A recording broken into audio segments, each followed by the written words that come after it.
Welcome back to the channel, Hobby1 Kenobi here. In this video, I will be finishing up the 1/48 scale F-105D Thunderchief from Hobbyboss. I ended the last video with spraying the final camo colors with a few coats of Mission Models gloss. Now it's time to apply the decals. I used decals from a set from Furball Aero Design called Colors and Markings of the F-105's Part 1. I chose the markings for the 34 TFS Rude Rams. Apparently the Latin accompanying the tiger emblem is Latin for "Don't let the bastards grind you down."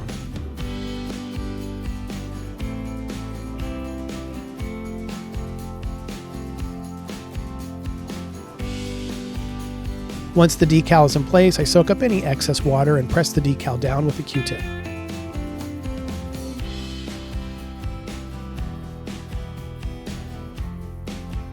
When the decal is dry, I puncture the areas over any rivets and slice the decal over any panel lines. This helps the decal conform well to the model and helps prevent silvering.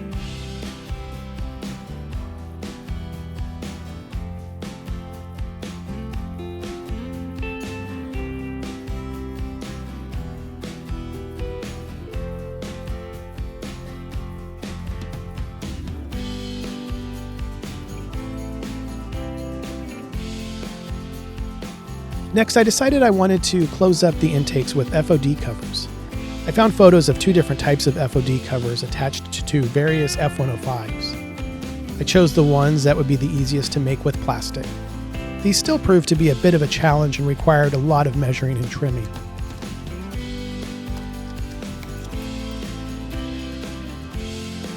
At this moment, I would like to remind you that if you are enjoying this content and you haven't already, please do subscribe and please like this video. All of the likes you give my videos greatly benefit this channel.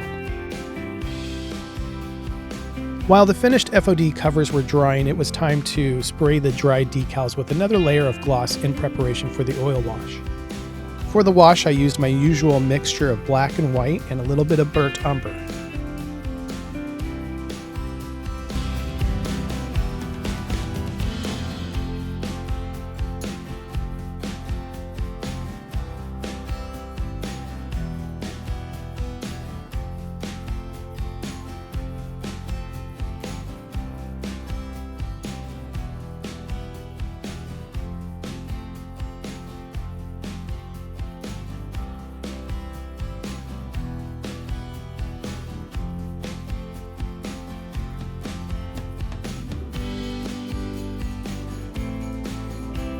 Mixed with Turpenoid, the wash was applied liberally on the model, ensuring coverage in the crevices and panel lines.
Once the wash was dried, I started to remove the wash from the panels, keeping the Q-tip pressure light to allow the wash to stay inside the lines and rivets.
On these panels, I thought I would show you how you could create a pre-shading effect with just oil paints. I begin by removing wash from the center of each panel with a Q-tip. Then I use a larger soft brush to gently sweep away any streaks and move some of the wash around evenly. I then return to the Q-tip and remove more and more wash from the center of the panel. I do this process over, repeating it a few times until I end up with a darker color around the edges of each panel. The process is a great way to achieve the pre-shading effects, but with far more control than simply airbrushing black lines prior to applying the base colors.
The model next received a flat coat using Tamiya Flat Clear.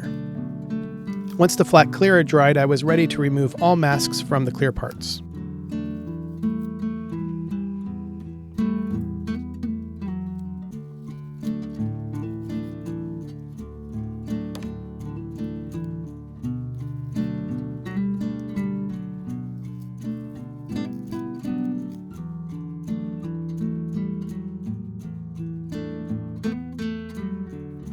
Any paints that bled around the tape is easily removed with a moistened Q-tip.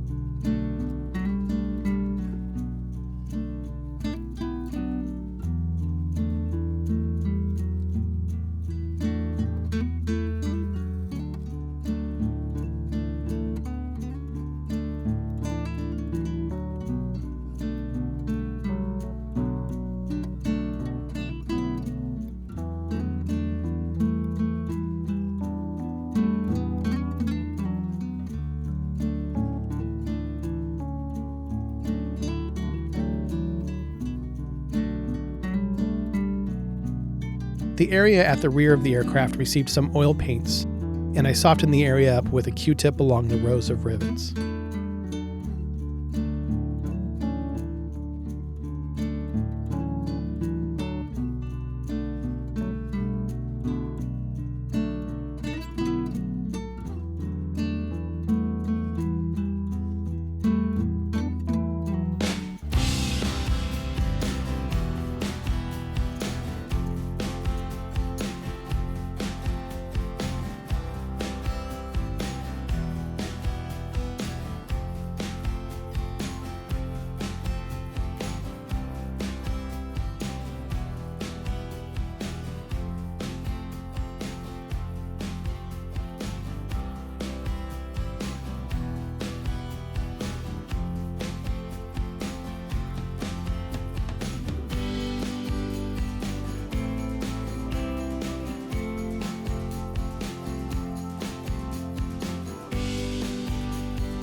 And with that, the model is complete.